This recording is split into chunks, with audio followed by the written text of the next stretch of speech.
Assalamualaikum warahmatullahi wabarakatuh. Salam sejahtera bagi kita semua. Perlu Bapak Ibu ketahui, aksi terorisme ini seperti bencana bencana yang kemarin melanda saudara-saudara kita yang ada di Jawa Barat, di Cianjur.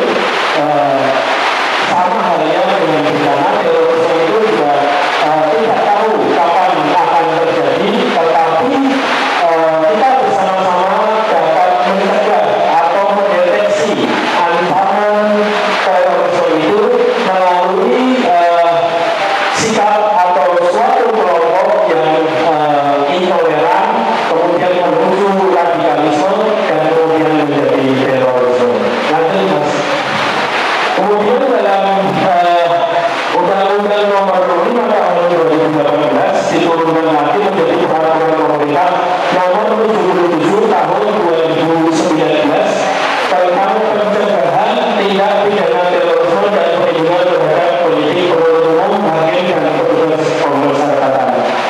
Dalam poin pemberdayaan masyarakat, bagian dari kesiapsiagaan nasional, pemberdayaan masyarakat dilakukan dengan cara mendorong kelompok organisasi masyarakat untuk berperan aktif dalam pencegahan tindak pidana terorisme.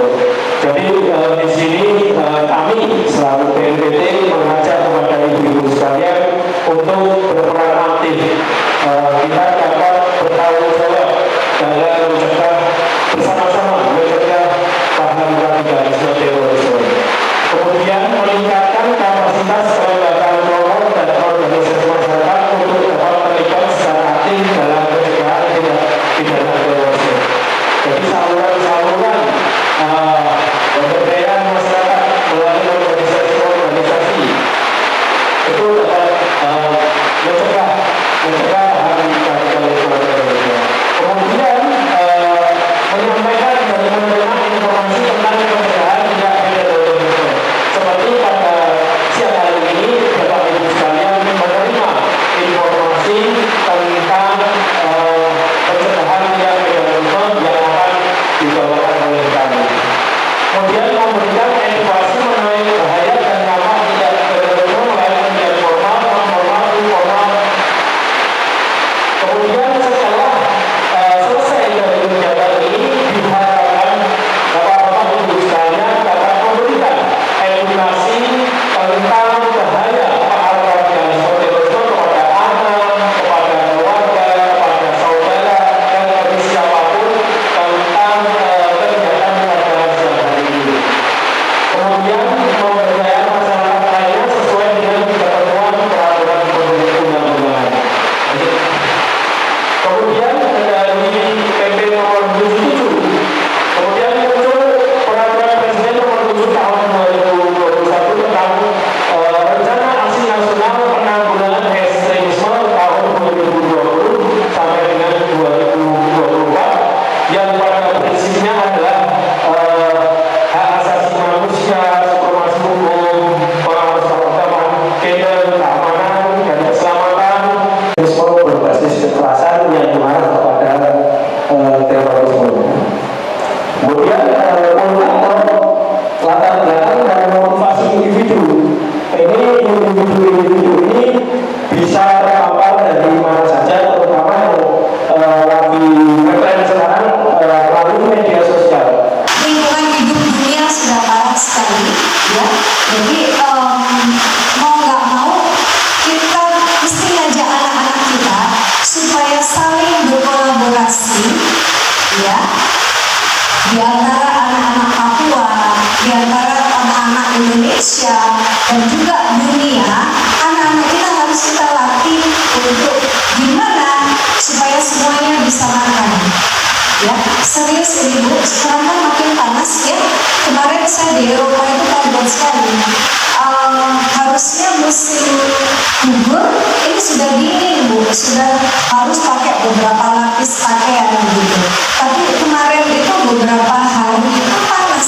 Saya benar-benar cukup pakai baju dalaman aja, masih pakai satu lapis saja.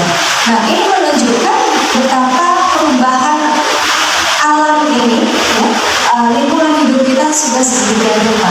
Nah, kalau anak-anak kita mau tetap hidup dengan baik, udah nggak penting lagi namanya perbedaan agama, perbedaan ras, perbedaan budaya, tapi anak-anak kita perlu kita latih supaya aman, damai satu sama lain dan menjaga lingkungan hidupnya bersama-sama. Tepat Bu? 2 ya Bu ya, tugasnya apa Bu? Juru damai dan merawat lingkungan hidup ya. Nah, sekarang kita nih punya 2 dunia nih ya. Ada dunia nyata, ada dunia digital. Nah, kita mesti hati-hati supaya anak kita unggul sehingga bisa menjadi perawat kedamaian dan lingkungan hidup ya. Mereka harus berhati-hati di dunia digital. Nah, ini tugas ibu-ibu sekalian untuk menjaga mereka. Sepakat Bu? Apa bahayanya mereka ada di dunia digital ini? Ya, ibu udah tahu. Saya bullying tahu dong. Bullying di ruang digital ibu udah tahu. Saling kata-kataan jika mereka wah depresi ya dan sebagainya. Apalagi kira-kira? Mas, kita perlihatkan Mas. Terus next. Ini dia. Jadi kecanduan gadget ini adalah masalah yang paling rawan bagi anak-anak kita sekalian. Karena ada penelitian dari RSCM Divisi Psikiatri ya dan FKUI, ternyata 1 dari 5 anak-anak Indonesia itu sudah kecanduan gadget. Nah, hati-hati ya Bu ya, jangan sampai anak-anak kita kebablasan dengan dunia digital itu. Sudah adakah anak-anak yang diberikan gadget sama ibu-ibu sekalian? Ada? Bunda-bunda? Ada ya? Nah, dua-duanya banget ya. Kemudian ada lagi, anak-anak kita didekati oleh predator anak. Apa itu predator anak? Para orang-orang dewasa yang menyukai anak-anak secara seksual. Nah, jadi mereka ini, para predator anak-anak ini mencoba masuk kepada anak, ya, mengajak mereka dengan sexting, ya, mengirimkan pesan-pesan seksual kepada anak-anak kita, sehingga anak-anak kita lama-lama senang, ya, dan merasa tersanjung, ya, dirayu dan sebagainya. Lama-lama pornografi, ya, konten-konten pornografi dikirimkan oleh predator anak itu, dan lama-lama mereka diajak ketemuan darat. Nah, kalau ketemuan darat, lalu ibu-ibu diapain ya anak-anak kita? Kemungkinan dipakai oleh si predator tadi, atau kemungkinan lain dilakukan eksploitasi seksual yang berbeda, yaitu di foto-foto, di video-video, pakai koreografi Pak. Jadi bisa jadi anak ini diculik sementara, seminggu 2 minggu diculik, dibikin konten-konten dan dijual Bapak Ibu sekalian. Jadi konten foto-foto anak, video-video anak itu satu foto bisa $15 Bu, ya, dan itu bisa dijual secara online oleh mereka. Siapa yang memerlukan? Ya para pedofil dan semua yang menyukai anak-anak, mereka pengen konten-konten itu. Ya, belum lagi video-video yang mereka buat memakai anak-anak kita tuh bisa ribuan dolar Ibu sekalian. Hati-hati sekali ya, jadi jangan sampai anak kita berada di dalam kamar ya dengan gadgetnya. Jadi kalau mau tidur, sebaiknya saya sarankan ibu-ibu taruh gadgetnya sama-sama satu keluarga termasuk Bapak Ibu sekalian. Bikin upacara lalu tidur tanpa gawai. Ya, supaya para predator itu tidak main dengan anak kita di saat-saat yang kita sedang tidur.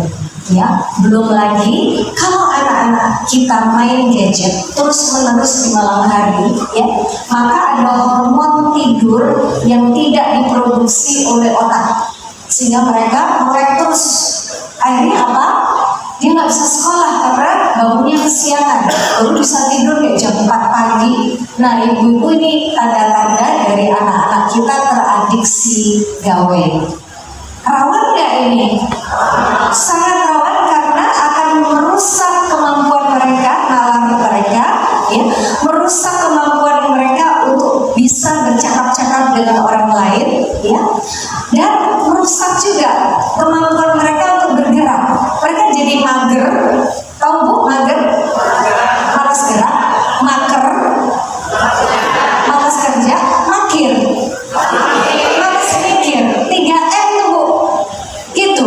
Nah, jadi ibu-ibu sekalian perlu melakukan keamanan anak-anak kita supaya mereka jadi pemimpin-pemimpin nantinya. Jadi pemimpin untuk bisa merawat perdamaian, untuk bisa menjaga lingkungan hidup dengan 3S. Ya, boleh ditulis ya Bu. Satu adalah screen time. Jaga anak-anak kita dengan screen time mereka. Berada di layar gadgetnya itu terbatas sekali. Makin muda, makin sedikit. Kalau mereka sudah antara usia 16 sampai 18 tahun, itu maksimum 4 jam sehari. Termasuk weekend. Wah, mentang-mentang akhir pekan kasih aja hajar. Boleh, nggak bisa Bu. Tetap maksimum 4 jam supaya tidak ada ketergantungan. Kedua adalah screen break. Ya, kedua screen break. Berhenti ketika dia berada di gadget. Jadi nggak boleh terus-terusan 4 jam. Kalau usia 16 sampai 18 itu setiap setengah jam dia harus berhenti. Main musik, bantu mama, ngobrol sama adik, main sama kucing dan sebagainya. Intinya harus bergerak, melakukan kegiatan di luar gadget. Dan ketiga, screen zone. Ya, jadi wilayah dia boleh pakai gadget tadi, nggak boleh di 2 wilayah di rumah kita. Satu ruang tidur dan satu lagi ruang makan. Karena ruang makan kita perlu ngajak anak kita berbicara. Ya, kita ngajak dia bercerita, ya, dan kita merayakan keluarga pada saat itu. Habis makan main musik bareng, habis makan kita main apa segala macam yang bikin anak itu asik dalam keluarga.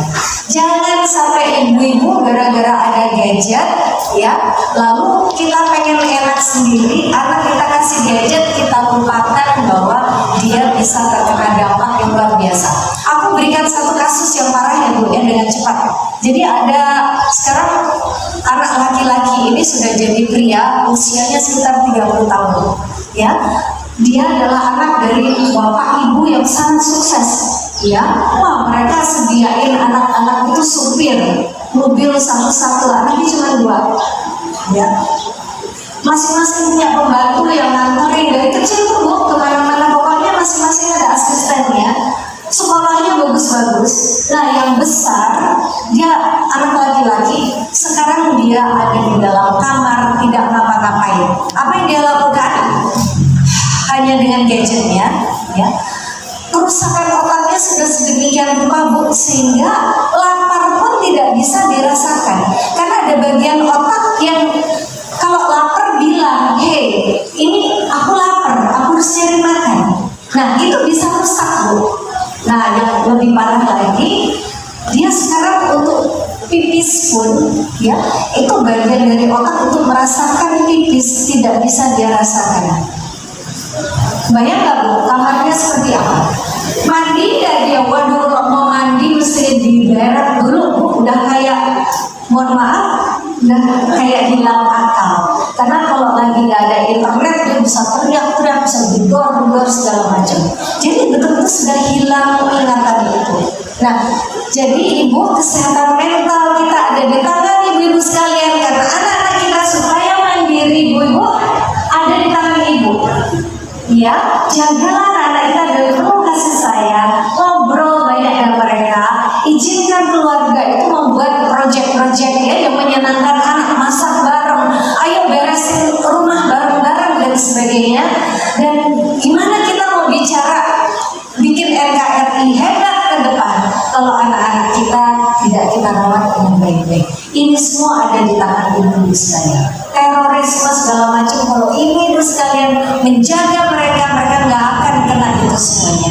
Ya, nah ibu-ibu sekalian, saya ingin nyampaikan satu lagi, ini benar-benar yang terakhir ya. Ada beberapa keterampilan anak yang harus kita kembangkan.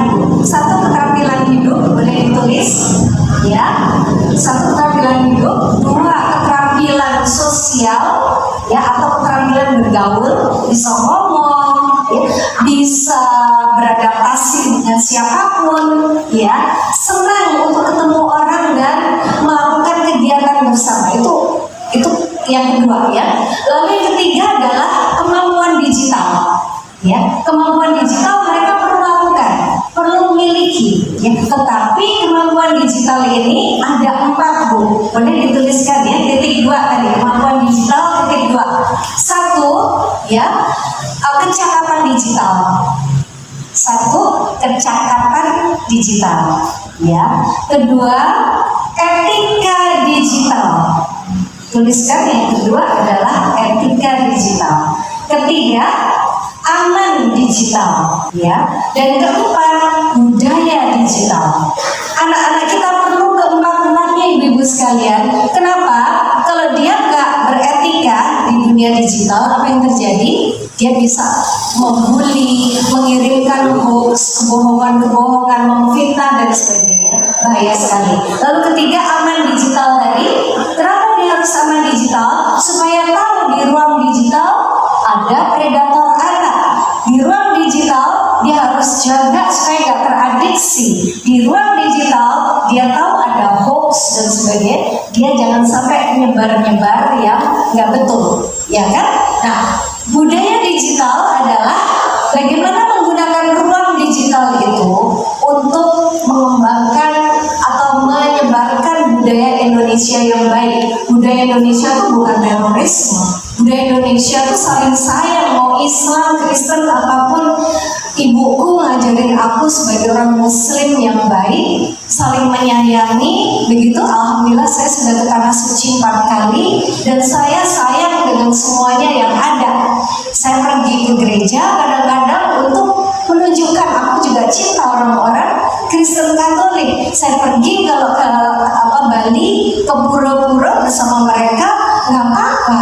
Itu membahagiakan saya. Itu memberikan kedamaian. Ini yang harus kita kuatkan pada anak kita. Semua ajaran yang diberikan Allah pada kita, apapun itu adalah untuk saling mencintai satu sama lain.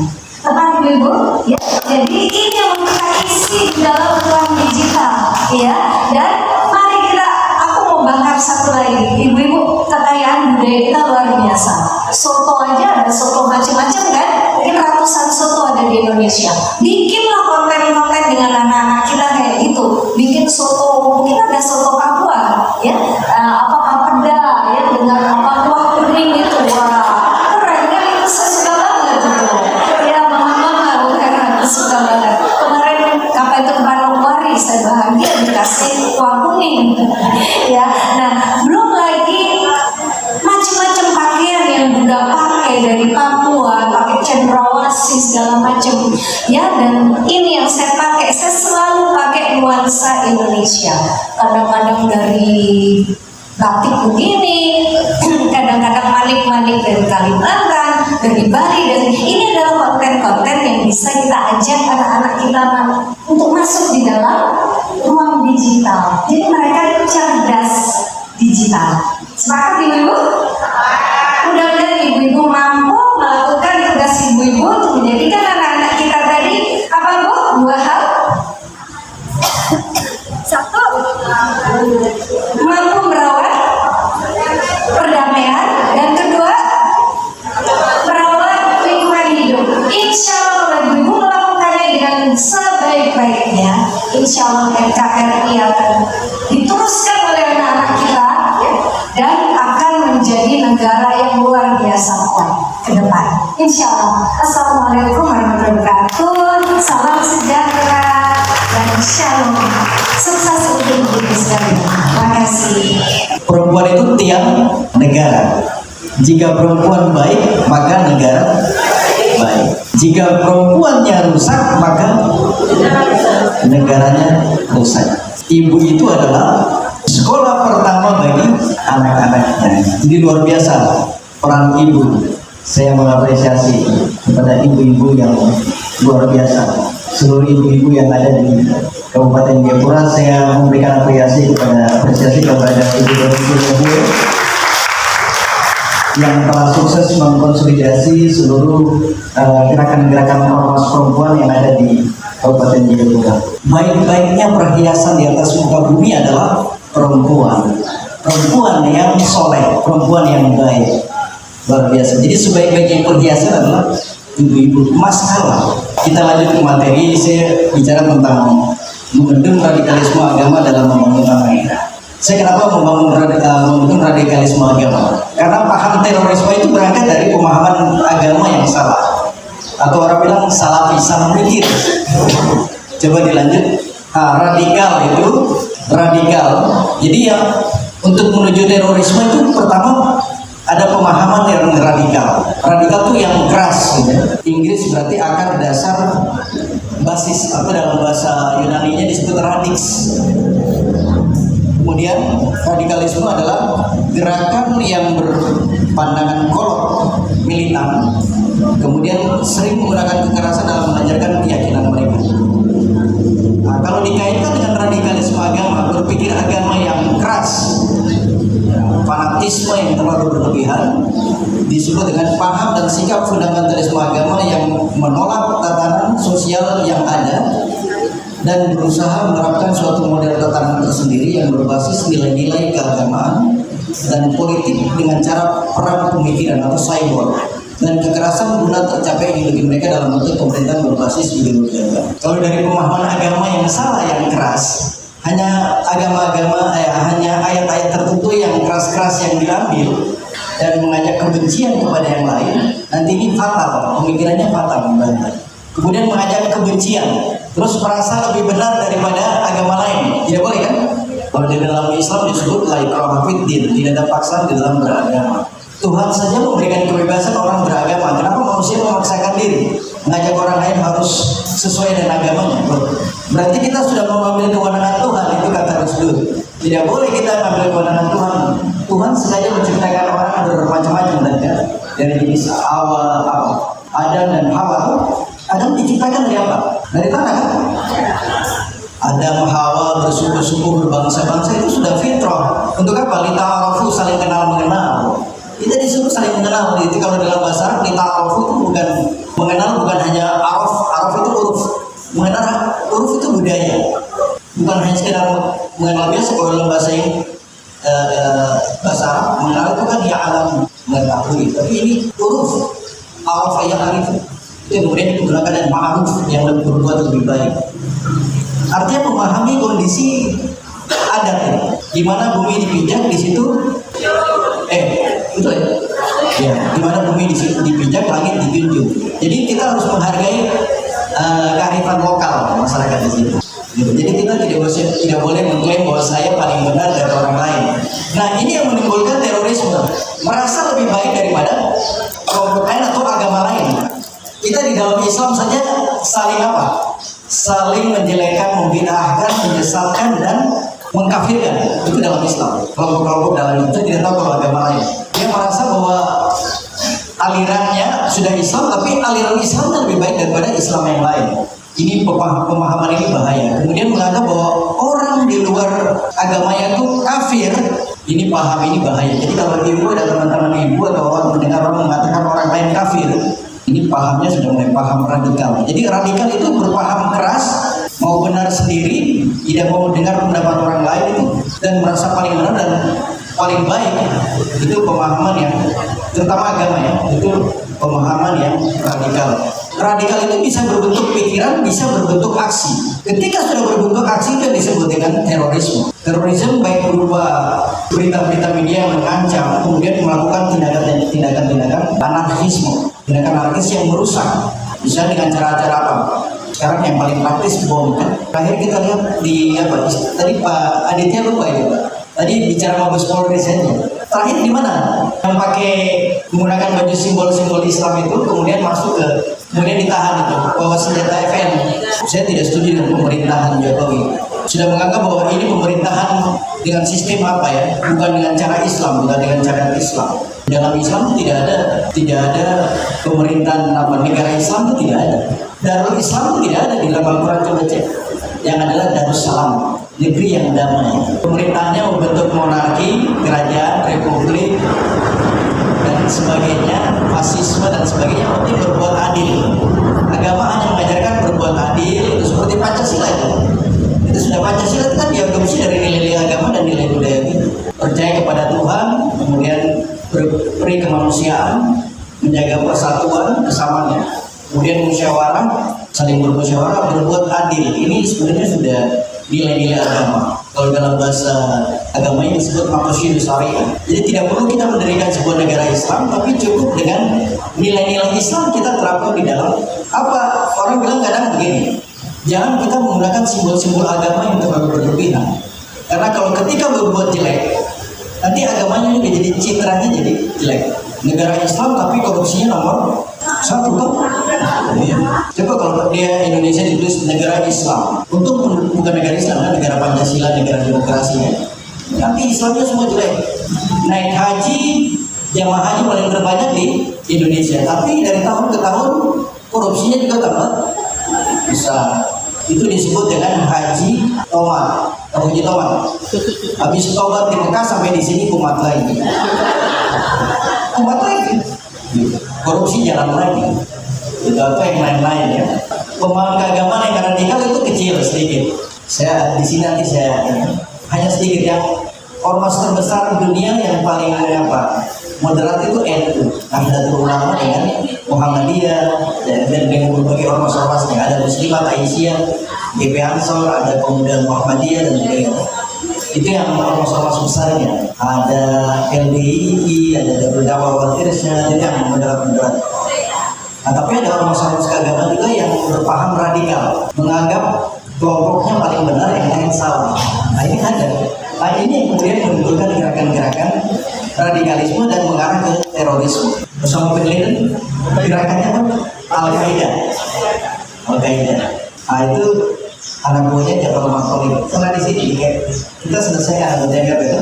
Kita datang ke Kerom, kita datang ke Kota Jayapura. Jadi itu setelah kasus Tolikara kemarin 2016 mereka masuk sini. Itu keras. Sampai saya berhadapan-hadapan sambil nunjuk-nunjuk begini dengan beliau. Kita orang Papua ini sudah damai, ngapain datang kemarin? Sampai ribut.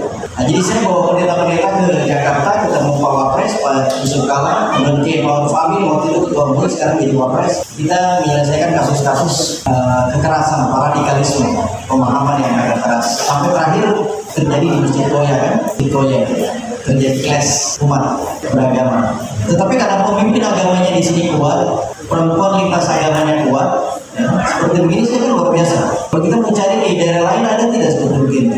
Ini Papua ini kerunannya nomor 1 terbaik kedua kan, setelah NTT. Kemarin terakhir data Kementerian Agama. Tepuk tangan dulu. Terus Kota Jayapura dan Kabupaten Jayapura mendapat Harmony Award, mendapat penghargaan kerukunan terbaik di Kota Jayapura dan Kabupaten Jayapura tahun 2020. Coba lihat Masjid Al-Aqsa yang ada menaranya itu berhadapan dengan gereja Katolik. Berhadapan kan? Ada lagi yang gereja baku sambung di sini. Itu jadi satu. Ebenezer dengan masjid apa itu? Al-Qaromah ya. Jadi antara gereja dan gereja Islam gereja Islam sendiri. Tapi saya juga di satu sisi saya mendukung ISIS. Ya, saya dukung sekali ISIS. Istri soleha idaman suami.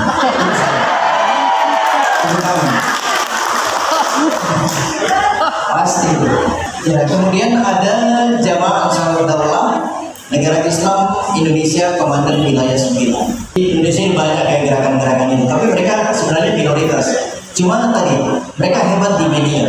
Medianya itu paling hebat untuk memprovokasi anak-anak muda, orang-orang Muslim. Mereka buat dakwah yang luar biasa untuk memprovokasi bahwa mereka itu yang paling terbaik, yang lain salah, yang ini begini, salah begini. Kemudian ada sampai pemahaman yang keras itu darah mereka bisa halal, kita harus mendirikan negara yang sesuai dengan syariat Islam atau syariat agama. Saya sering bilang begini, Bapak ya. Saya sering bilang, kalau orang-orang Islam bilang kita harus mendirikan negara Islam, saya mau bertanya sama orang-orang Islam. Kalau ada orang-orang Islam yang keras di sini, misalnya, saya mau nanya, Nabi Muhammad pernah mencontohkan mendirikan negara Islam tidak? Waktu ke Madinah, yang duluan masuk beragama itu orang mana? Yahudi, Nasrani atau Islam? Yahudi tahu? Yahudi Nabi Musa. Kitabnya Taurat.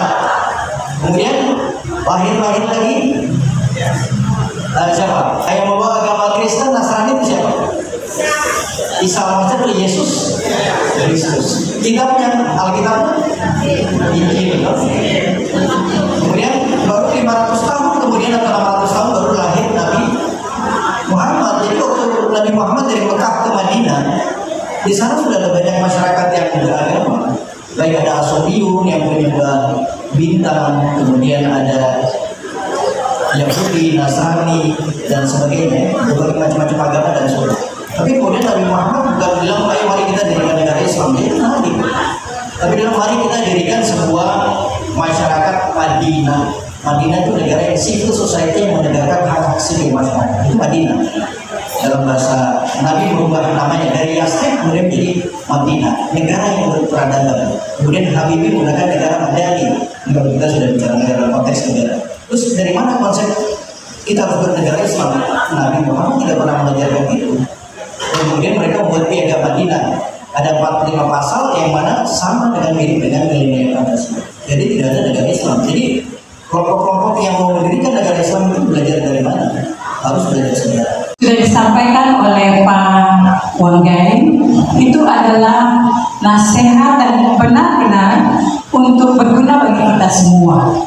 Ibu-ibu, saya yakin ibu-ibu punya pekerjaan, punya talenta, punya kewajiban sebagai pekerja, sebagai ibu dan mama dari anak-anak, tetapi juga sebagai istri dari suami. Saya berharap ketika ibu datang di hari ini, di rumah makanan sudah tersedia, supaya anak-anak pulang sekolah itu mereka buka tudung ada makanan di sana. Begitu ya ibu-ibu? Ya, itu kewajiban sebagai seorang ibu dan juga sebagai seorang istri di dalam rumah tangga.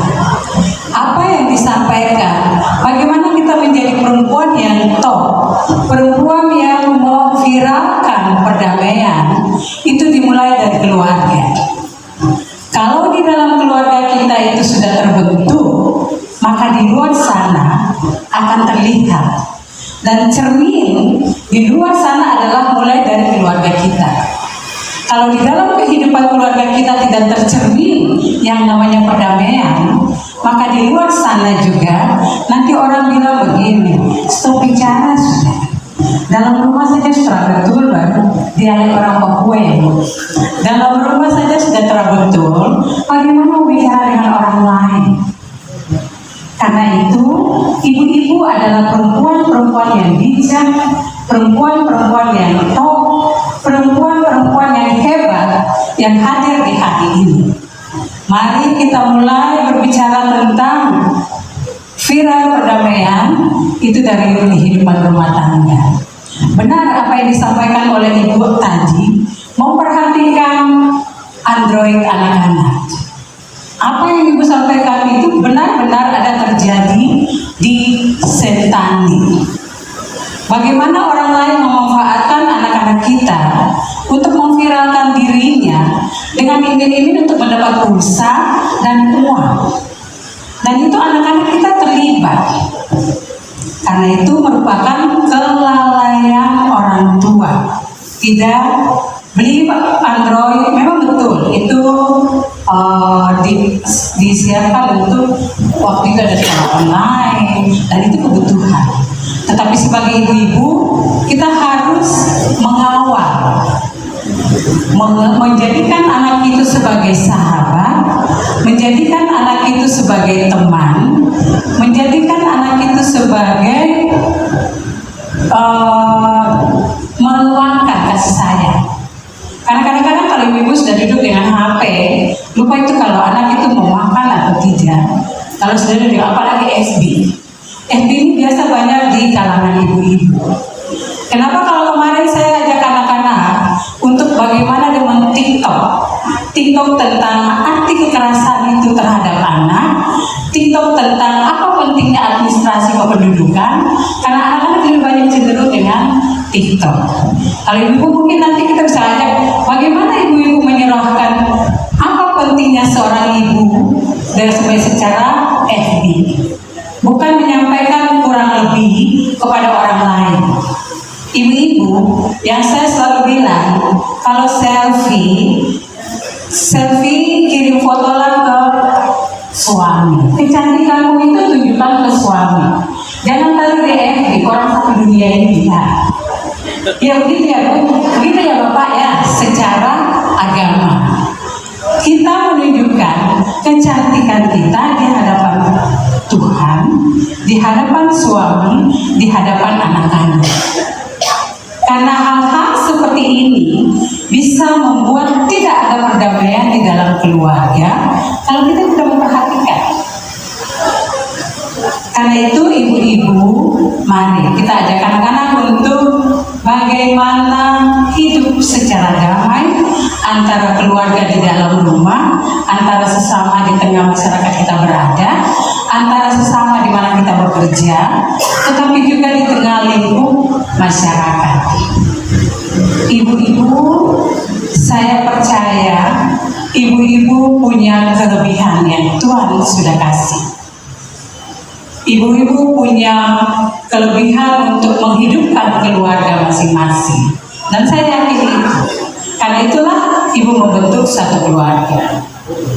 Untuk berbicara masalah perdamaian dan juga bicara masalah terorisme.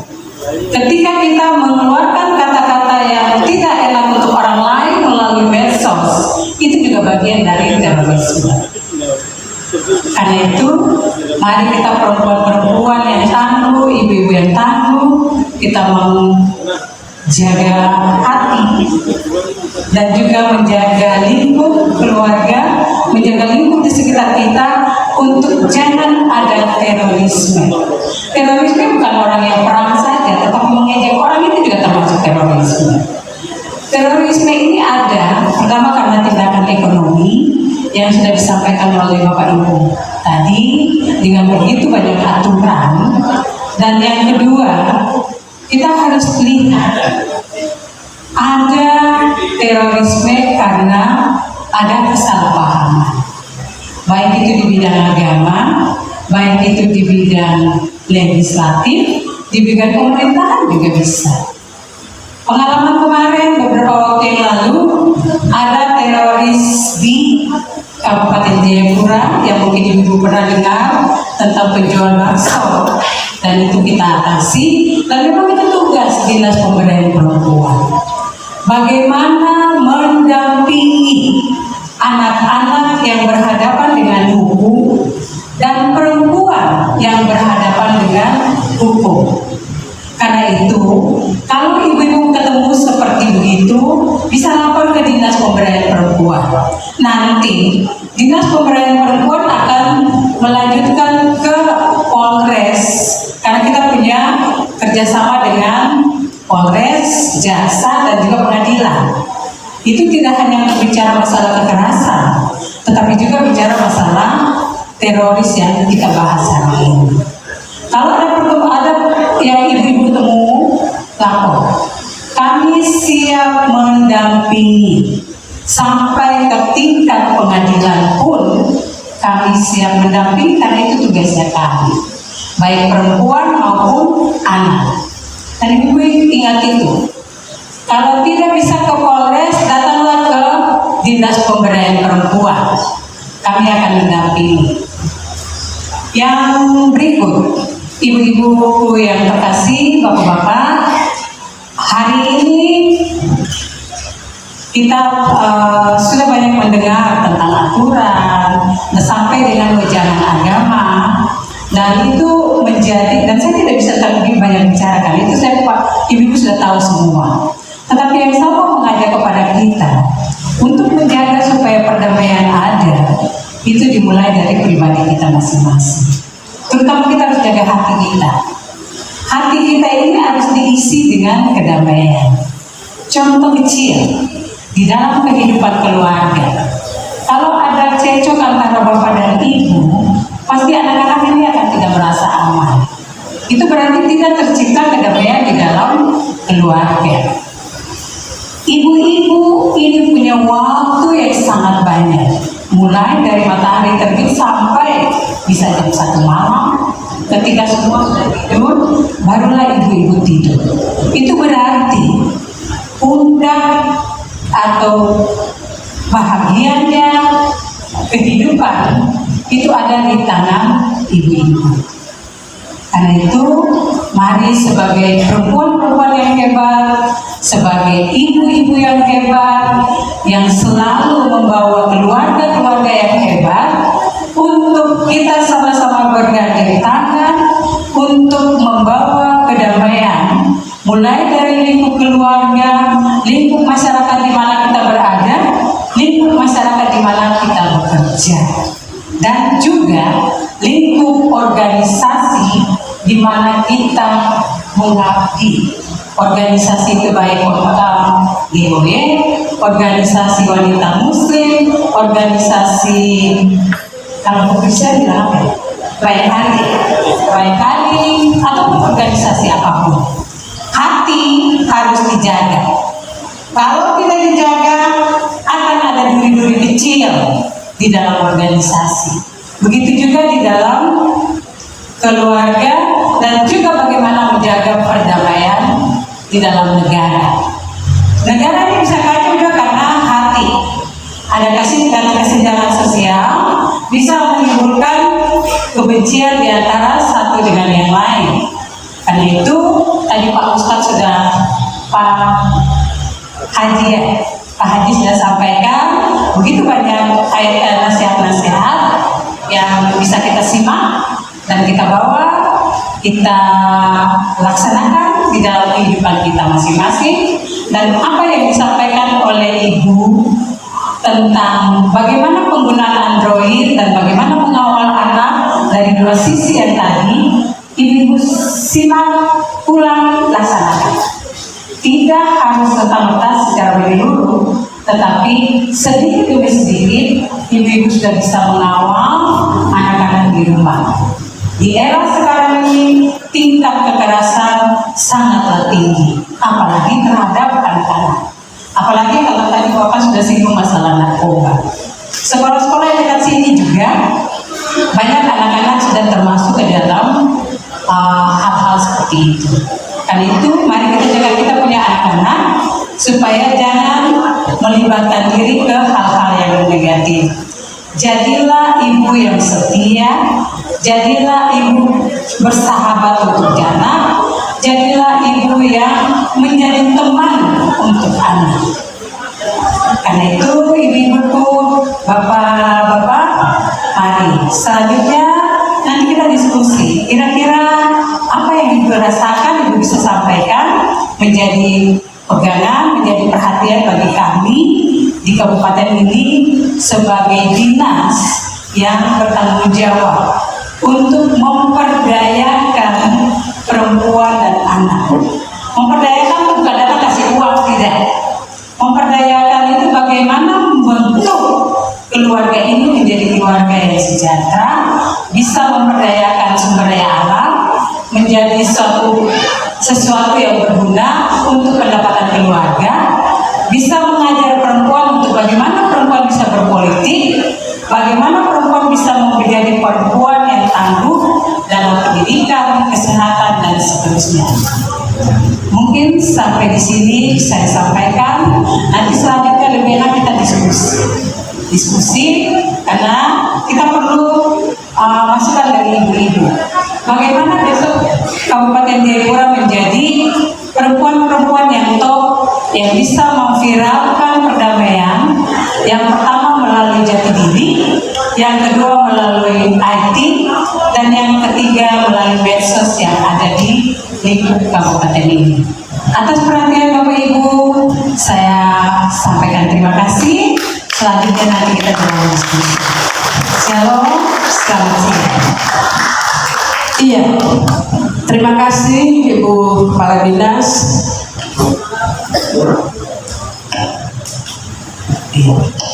Iya, Ibu Kepala Dinas Pemberdayaan Perempuan dan Perlindungan Anak Kabupaten Jayapura. Saya mengajak kita berikan aplaus yang meriah buat pemateri atau narasumber terakhir.